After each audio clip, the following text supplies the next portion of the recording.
आपकी आवाज। नमस्कार, मैं हूं अमित पालित। जिस तारीख का पूरा हिंदुस्तान बेसब्री से इंतजार कर रहा था, वो डेट अब फाइनल हो गई है। 16 जनवरी ये वो तारीख है जब देश में शुभ टीके की शुरुआत होगी। कल प्रधानमंत्री मोदी की कोरोना वैक्सीन पर रिव्यू मीटिंग के बाद 16 जनवरी की तारीख को तय किया गया है। अब कल प्रधानमंत्री 30 मुख्यमंत्रियों के साथ अहम बैठक करने वाले और इस बैठक में देश में शुरू होने जा रहे दुनिया के सबसे बड़े वैक्सीनेशन प्रोग्राम पर पीएम मंथन करेंगे। राज्यों को वैक्सीन की डिलीवरी कैसे होगी, प्रायोरिटी क्या होगी, सारा ब्लूप्रिंट तैयार है और इस पर चर्चा होगी वैक्सीनेशन कैसे होगा आगे। कल पीएम मोदी ने जो बैठक की उसमें कैबिनेट सेक्रेटरी, पीएम के प्रिंसिपल सेक्रेटरी, हेल्थ सेक्रेटरी समेत दूसरे बड़े अधिकारी शामिल थे, जिसमें वैक्सीनेशन की डेट फिक्स की गई है। अब कल होने वाली बैठक में बेहद अहम बातें सामने आएंगी, जब प्रधानमंत्री मोदी सभी राज्यों के मुख्यमंत्रियों के साथ बात करेंगे और कोरोना वैक्सीन की तारीख का ऐलान पीएम मोदी ने खुद किया है। उन्होंने एक ट्वीट किया और लिखा कि 16 जनवरी को भारत कोविड-19 के खिलाफ जंग में एक महत्वपूर्ण कदम आगे बढ़ाएगा और उस दिन से भारत का राष्ट्रव्यापी टीकाकरण अभियान शुरू हो जाएगा, जिसमें हमारे बहादुर डॉक्टर, हेल्थ केयर वर्कर्स, सफाई कर्मचारी और फ्रंटलाइन कर्मचारियों को प्राथमिकता दी जाएगी, प्रायोरिटी दी जाएगी। इसमें पहले पीएम ने कहा था, हिंदुस्तान में जो वैक्सीन प्रोग्राम शुरू होने जा रहा है उस पर पूरे देश की नजर है और हिंदुस्तान मिसाल बनकर पूरे दुनिया के सामने भी आएगा। आज भारत एक नहीं बल्कि 2 made in India corona vaccine के साथ मानवता की सुरक्षा के लिए तैयार है। दुनिया की फार्मेसी होने के नाते दुनिया के हर जरूरतमंद तक जरूरी दवाएं पहुंचाने का काम भारत ने पहले भी किया है और आज भी कर रहा है। दुनिया आज सिर्फ भारत की वैक्सीन का इंतजार ही नहीं कर रही, बल्कि दुनिया का सबसे बड़ा वैक्सीनेशन प्रोग्राम भारत कैसे चलाता है, इस पर भी नजरें हैं। इस वैश्विक महामारी के दौरान भारत ने जो सीखा है, वही अब आत्मनिर्भर भारत अभियान की प्रेरणा बन गया है। पैंडेमिक के इस दौर में भारत ने फिर दिखा दिया कि हमारा सामर्थ्य क्या है, हमारी क्षमता क्या है। इतना बड़ा देश, डेमोक्रेटिक देश, जिस एकजुटता के साथ खड़ा हुआ, उसकी मिसाल दुनिया में नहीं है। आज भारत दुनिया के सबसे कम फैटेलिटी रेट और सबसे तेज रिकवरी रेट, उन देशों में भारत एक है। और इस वक्त हमारे साथ एम्स के डायरेक्टर रणदीप गुलेरिया जुड़ गए हैं। सर, आपका बहुत बहुत स्वागत है। 16 तारीख से वैक्सीनेशन की शुरुआत होने जा रही है। सर, ये पूरा देश जानना चाहता है कि आखिरकार किस तरह से इस पूरा रोड मैप तैयार किया गया है, किस तरह से वैक्सीनेशन किया जाएगा, किसे प्रायोरिटी मिलेगी, कौन वो लोग होंगे जिन्हें सबसे पहले ये वैक्सीनेशन दिया जाएगा। तो ये एक बहुत बड़ा अभियान है और इसके लिए तैयारी तो कई महीनों से चल रही है और आप जैसे आपने बताया भी कि कई दफ़ा रिहर्सल और डमी रन भी हो चुके हैं। इस अभियान के मेनली मैं कहूँ तो 3 फेजेस हैं। एक फेज तो यही है कि जो वैक्सीन जहाँ से बन रही है मैन्युफैक्चरिंग प्लांट से, वो वहाँ तक पहुँचे जहाँ पे वैक्सीन लगनी है, जहाँ पे टीका लगना है, ये और वो ठीक ढंग से पहुँचे जिससे टेम्परेचर मेंटेन हो, वैक्सीन खराब ना हो और जितने डोजेस चाहिए वो उन लोगों के उस सेंटर तक पहुँचे जहाँ पे उन लोगों को आना है। तो ये एक पहला फेज है जिसमें वैक्सीन जो है वो बाय एयर मेन डिपोज में आएंगी। हर एक क्षेत्र का जो रीजन का डिपो है वहाँ से वो गाड़ी के थ्रू, रेफ्रिजरेटेड वैन के थ्रू स्टेट वैक्सीन स्टोर्स पे जाएंगी, फिर वो डिस्ट्रिक्ट लेवल पे और फिर वो प्राइमरी हेल्थ लेवल पे या जहाँ पे लगना है वहाँ पे पहुँचाई जाएंगी।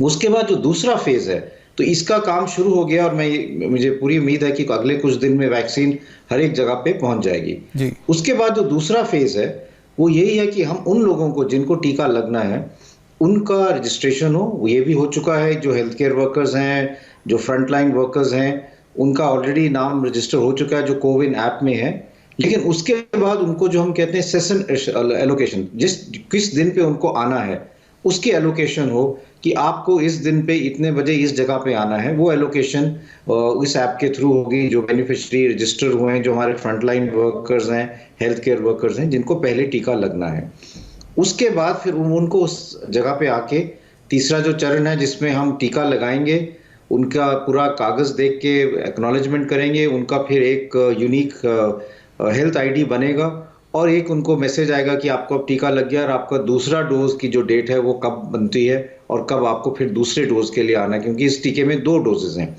और उसके बाद एक QR कोड बन के आपको एक सर्टिफिकेट मिलेगा कि आपको अब टीका लग गया है, आप वैक्सीनेटेड हो गए हैं। और फिर एक मॉनिटरिंग का मैकेनिज्म है जो हम कहते हैं कि हम वैक्सीन के साथ साइड इफेक्ट्स मॉनिटरिंग करें, और वो भी एक जो AEFI है, एडवर्स इवेंट फॉलोइंग इम्यूनाइजेशन, वो भी मॉनिटर किए जाएंगे। जिन लोगों को टीका लगेगा आधा घंटा तो वहीं पे वेट करेंगे देखने के लिए कि उनको कोई एलर्जिक रिएक्शन तो नहीं है, पर लेकिन बाद में भी ये मॉनिटरिंग चलती रहेगी और इसके लिए एक हेल्पलाइन भी है जो कोविन ऐप में है। तो इसकी पूरी तैयारी की गई है। शहरों की बात करें तो शहरों में भी, और गाँव की बात करें तो गाँव में भी पूरी तरह से इसके ड्राई रन भी किए गए हैं, और अगर उसमें कुछ कमियां आई हैं तो वो भी पूरी कर दी गई हैं।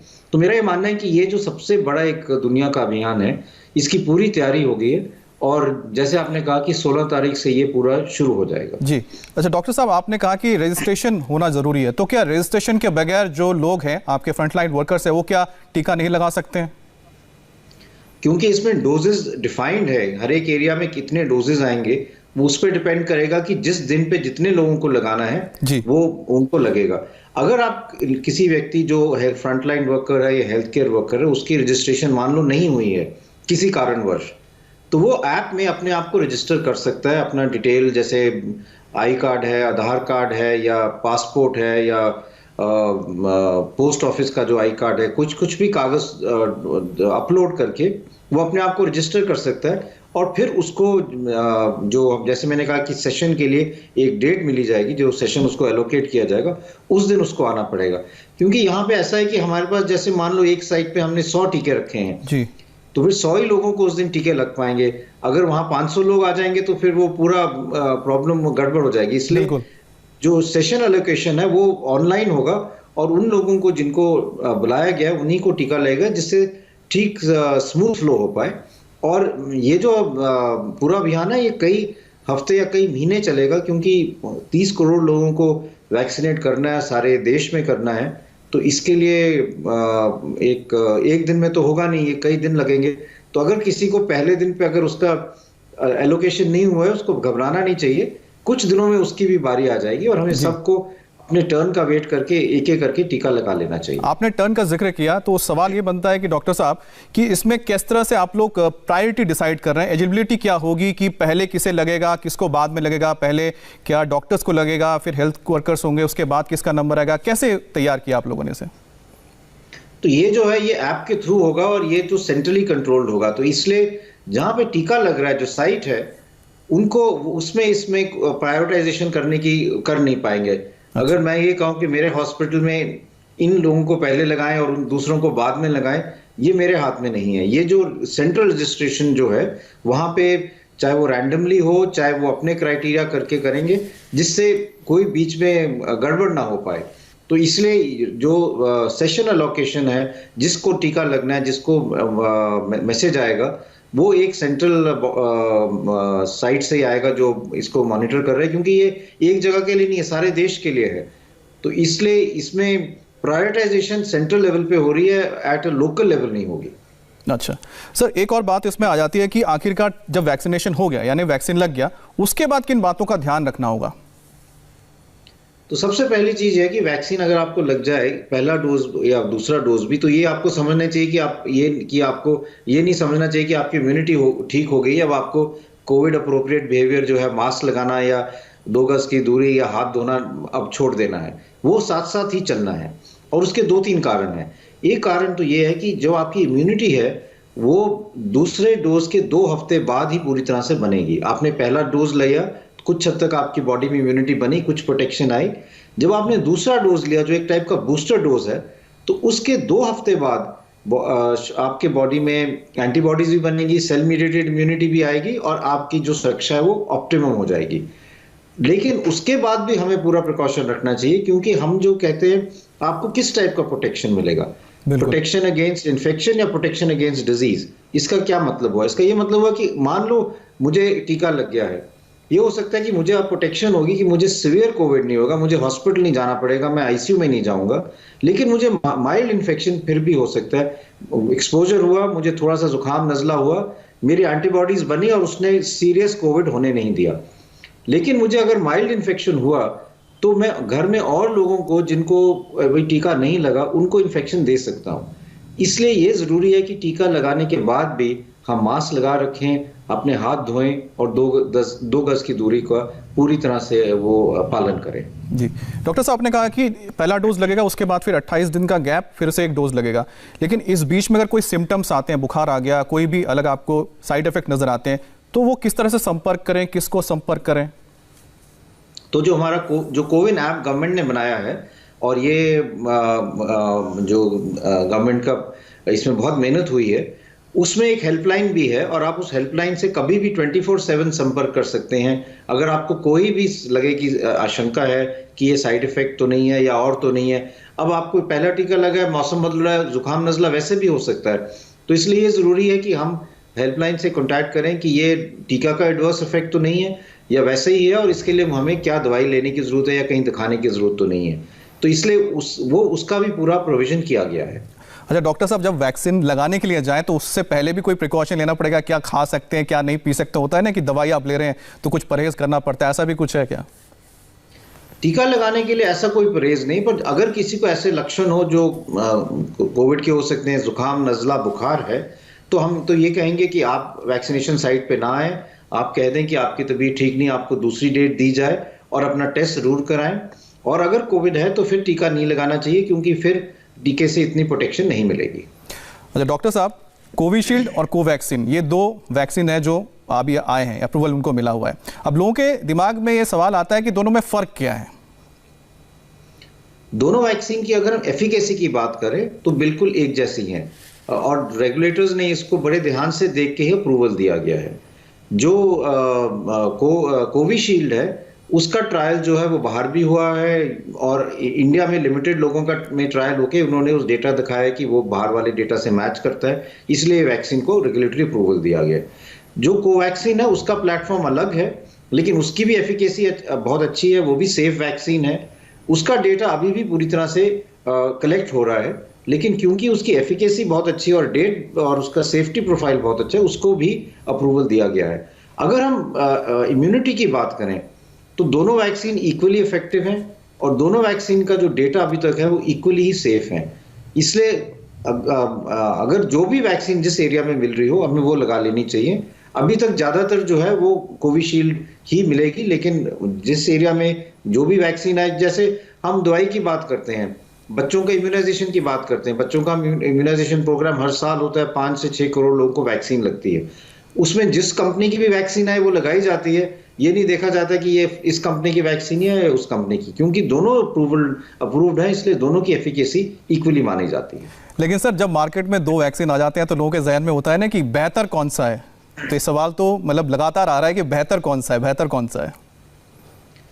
जो अभी तक रेगुलेटरी से अप्रूवल आया है उसमें यही आया है कि दोनों बेहतर है। अभी कहना मुश्किल है, ये तो आगे जाके डेटा ही बताएगा। अगर कुछ लोग ये कहते हैं कि किस वैक्सीन से हमें ज्यादा इम्यूनिटी मिलेगी, कितने लंबे टाइम की इम्यूनिटी मिलेगी, क्या ये हो सकता है कि हम ये वैक्सीन लगाए तो हमें 2 साल तक अगली वैक्सीन नहीं लगानी पड़ेगी, और ये वैक्सीन लगाए तो फिर हमें सिर्फ साल भर की इम्यूनिटी मिलेगी? ये तो हम आगे जाके ही बता सकते हैं, क्योंकि अभी तक इतना फॉलोअप डेटा है ही नहीं किसी भी वैक्सीन का। फाइजर की वैक्सीन की बात करें, सीरम इंस्टीट्यूट की वैक्सीन की बात करें, और किसी वैक्सीन की बात करें, इसलिए ये कहना कि कौन सी वैक्सीन कितनी लंबी हमें इम्यूनिटी देगी, ये तो हम आगे जाके फॉलोअप में ही बता पाएंगे। अभी तक जो है दोनों वैक्सीन जो है अच्छी इम्यूनिटी देती हैं। उनकी जो हम कहते हैं neutralising antibodies, cell mediated immunity बहुत अच्छी रोबस्ट है। कितने लंबे टाइम के लिए लास्ट करेंगी ये तो अभी कोई भी नहीं बता पाएगा। जी सर, आपने जो जिक्र किया कि इससे इम्यूनिटी कितनी होती है वो बाद में पता लगेगा, लेकिन जो वैक्सीन जो आए हैं, क्या ये कोरोना वायरस को खत्म कर देंगे या फिर हमारे अंदर जो इम्यूनिटी होती है, एंटीबॉडीज को इतना पैदा करेंगे कि वो आगे इसको रेजिस्ट करे? आखिर इसको समझा सके आप सिंपली, जरा विस्तार से। तो जो हम वैक्सीन देते हैं उसमें हम जो वायरस है उसका जो प्रोटीन है, स्पाइक प्रोटीन का हिस्सा या इस टाइप का कुछ प्रोड्यूस करते हैं जो बॉडी में स्पाइक एंटीजन बने। जो mRNA वैक्सीन है वो जैसे हम वो एंटीजन बनाती हैं, जो दूसरी जो कोवैक्सीन है वो ऑलरेडी एंटीजन इंजेक्शन के थ्रू अंदर जाती है। इससे क्या होता है, बॉडी ये रिकॉग्नाइज करती है कि ये बाहर से कुछ नई चीज आई है और उसके अगेंस्ट एंटीबॉडीज बनाती हैं जो उसको फाइट कर सकती हैं और दूसरी टाइप की इम्यूनिटी भी बन जाती है। तो हमारे बॉडी में एक टाइप का इम्यून रिस्पॉन्स बनता है जो आगे इन्फेक्शन के लिए फाइट कर सकती हैं। तो इसलिए ये जो है, ये आगे जो इन्फेक्शन होगा उसके लिए हमारे इम्यून सिस्टम को हम और ज्यादा सतर्क कर रहे हैं कि अब हमारे को इन्फेक्शन ना हो। जैसे मान लो हम कहते हैं किसी को कोविड इन्फेक्शन हुआ जी, वो ठीक हो गया, तो उसके हम बॉडी में देखते हैं कि इसके एंटीबॉडीज हैं या नहीं, उसके बेसिस पे कहते हैं कि इसको प्लाज्मा दे लग सकता है, अब इसको कोविड होने के फिर से चांसेस कम हैं। वही टाइप का रिस्पॉन्स हम वैक्सीन के थ्रू क्रिएट कर रहे हैं कि हम वैक्सीन के थ्रू शरीर में एंटीबॉडीज बना रहे हैं जो नेचुरल इन्फेक्शन से भी बनते हैं और वो हमें आगे के इन्फेक्शन के लिए प्रोटेक्ट करेगा। प्रोटेक्शन जो है हम ये डेफिनेटली कह सकते हैं कि आपको ये प्रोटेक्शन देगा कि सीरियस इन्फेक्शन ना हो।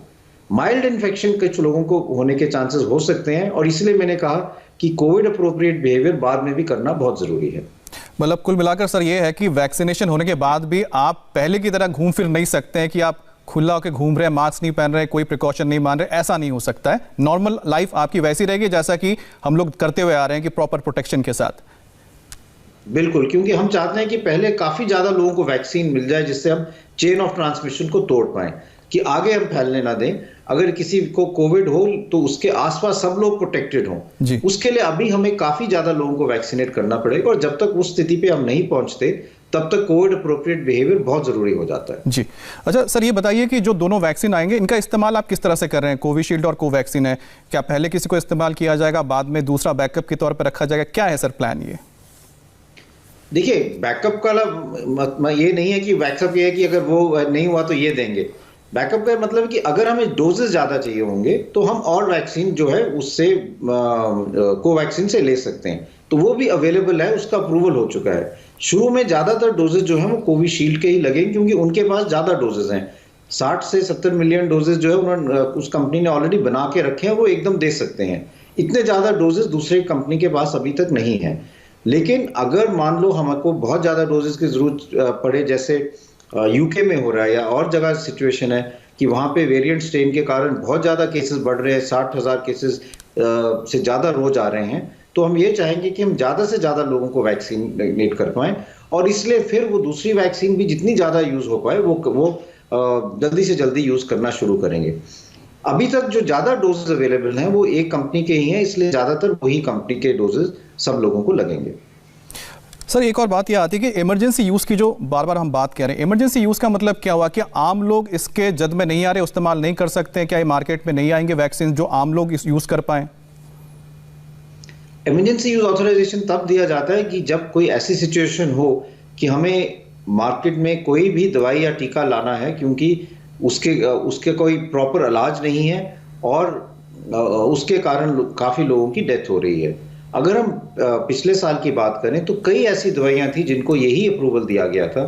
हम रेमडेसिविर की बात करें, हाइड्रोक्सीक्लोरोक्विन की बात करें या इवन जो प्लाज्मा देते हैं, सबको इमरजेंसी यूज ऑथराइजेशन देके ही उनको अलाउ किया गया था क्योंकि तब डेटा इतना नहीं था और जो भी डेटा था उसी को देख के आगे परमिशन दी गई थी। लेकिन वो मार्केट में भी आई, लोगों ने यूज भी की, तो इसलिए इमरजेंसी यूज ऑथराइजेशन का ये मतलब है कि उसका यूज जो है वो रिस्ट्रिक्टेड है, लिमिटेड यूज ही कर सकते हैं और उसको अंडर प्रॉपर सुपरविजन करने की जरूरत है। अभी जो वैक्सीन का इमरजेंसी यूज ऑथराइजेशन है वो गवर्नमेंट के थ्रू होगा क्योंकि हमारे पास डोजेस अभी लिमिटेड है। हमें अगर हम देखें, हमें 60 करोड़ डोजेस चाहिए। अगर हम 30 करोड़ लोगों को वैक्सीनेट करना चाहते हैं तो 2 दफा उनको टीका लगेगा। 60 करोड़ डोजेस की जरूरत है हमें, यही एक बहुत बड़ा नंबर है। तो पहले अगर हमें यही नंबर नहीं मिलेगा तब तक मार्केट में वैक्सीन लाना थोड़ा मुश्किल हो जाएगा। उम्मीद यही की जाती है कि अगले 3 महीने में या उससे पहले भी हो सकता है और कंपनीज को भी अप्रूवल मिल जाए। भारत में ही 4-5 और कंपनीज हैं जो अपना वैक्सीन लाने के अंतिम चरण पे हैं। स्पुतनिक 5 जो है डॉक्टर रेड्डीज लेबोरेटरी से, जाइडस कैडिला का वैक्सीन भी फेज 3 में आ गया है। तो ये उम्मीद की जाती है कि अगले कुछ महीनों में और कंपनीज के भी वैक्सीन आ जाएंगे और उससे हमारा जो वैक्सीन का पूल है वो बढ़ जाएगा और इसलिए हम ज़्यादा से ज़्यादा लोगों को वैक्सीनेट कर पाएंगे। सर, आपने जिक्र किया कि और भी कई सारे वैक्सीन हैं जो कि अपने ट्रायल फेज में चल रहे हैं, 3rd फेज में चल रहे हैं। जब वो भी आ जाएंगे तो कब तक ऐसा होगा कि जो एक कॉमन मैन है, एक आम आदमी तक ये वैक्सीन पहुंच जाएगा, वो बाजार में जाएगा, खरीदेगा और वैक्सीनेशन अपना कर लेगा? तो इस पे डिपेंड करेगा कि हमारे पास कितने डोजेज आ जाते हैं। अगर हम हमारे पास इतने डोजेज आ जाएं कि हम कह पाए कि हाँ, हम अपने फेज 1 वाले जो लोग हैं, जो हम 30 करोड़ जो जनता है जिनको हम पहले चरण में वैक्सीनेट करना चाहते हैं, उसके लिए हमारे पास अब सफिशिएंट डोजेज हो गए हैं, तो तब हम ये कह सकते हैं कि अब हम ये जो वैक्सीन है हम और लोगों में भी आराम से बांट सकते हैं, मार्केट में भी आ सकती है। तो ये इसको 4-6 महीने भी लग सकते हैं, ज़्यादा भी लग सकता है, डिपेंडिंग कि और कंपनीज का कब अप्रूवल आता है और कितने डोजेज वो भी प्रोवाइड कर सकते हैं। तो ये अगले कुछ महीने में क्लियर हो जाएगा कि ये सिचुएशन कब आएगी। उम्मीद तो यही करते हैं कि ये अगले 6-7 महीने तक तो डेफिनेटली आ जाए। जी सर, आपने बहुत अच्छी तरह समझा दिया कि किस तरह से पूरे वैक्सीनेशन जो प्रोग्राम है शुरू होने जा रहा है और लोगों के जहन में जो भी शंका रहेंगी वो भी दूर हो गई होंगी। लेकिन एक शंका है जिसमें कहा जा रहा है कि वैक्सीन में जो सुअर की चर्बी उसका इस्तेमाल किया गया, जिसको लेकर आपने सुना होगा कई जगह पे इस तरह के सवाल उठाए गए हैं। इसको जरा समझा दीजिए लोगों के अंदर जो एक भ्रांति है। नहीं, ये बिल्कुल गलत है। ये तो एक गलत अफवाह मैं कहूँगा। ये वैक्सीन जो लोग अगेंस्ट काम कर रहे हैं उनकी है। वैक्सीन में ऐसा कुछ इंग्रेडिएंट नहीं है जो हम कहें कि पोक रिलेटेड है। कई लोग कहते हैं कि उसमें जो और चीज़ें डाली गई हैं मैन्युफैक्चरिंग में, उसमें पोक हो सकता है, लेकिन वैक्सीन जो है वो बड़े प्रॉपर कंडीशन में बनी जाती है। इस चीज़ों का कंटेमिनेशन ना हो, उसका पूरा ध्यान रखा जाता है जिससे कोई रिएक्शन बाद में ना हो। तो इसलिए ये जो धारणा है बिल्कुल गलत है। वैक्सीन में ऐसा कुछ इंग्रेडिएंट नहीं है जिससे कोई रिलीजियस सेंटिमेंट को हार्म हो सकता है।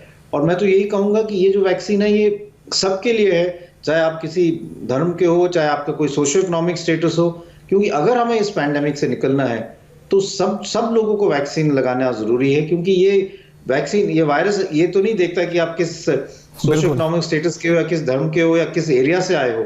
और अगर हम सब लोगों को प्रोटेक्ट नहीं कर पाएंगे तो हम पैंडेमिक से बाहर नहीं आ पाएंगे। डॉक्टर साहब, बहुत बहुत शुक्रिया आपका। आपने बहुत ही अच्छी ढंग से और बहुत ही विस्तार से समझा दिया, बहुत ही आसान शब्दों में। बहुत बहुत धन्यवाद आपका। नमस्कार, थैंक यू। तो डॉक्टर गुलेरिया से वैक्सीनेशन की पूरी डिटेल्स आपने सुनी। अब ब्रेक के लिए रुक रहे हैं और ब्रेक के बाद देखिए पश्चिम बंगाल के गवर्नर ने क्यों कहा राज्य में बढ़ रहा है अलकायदा का खतरा।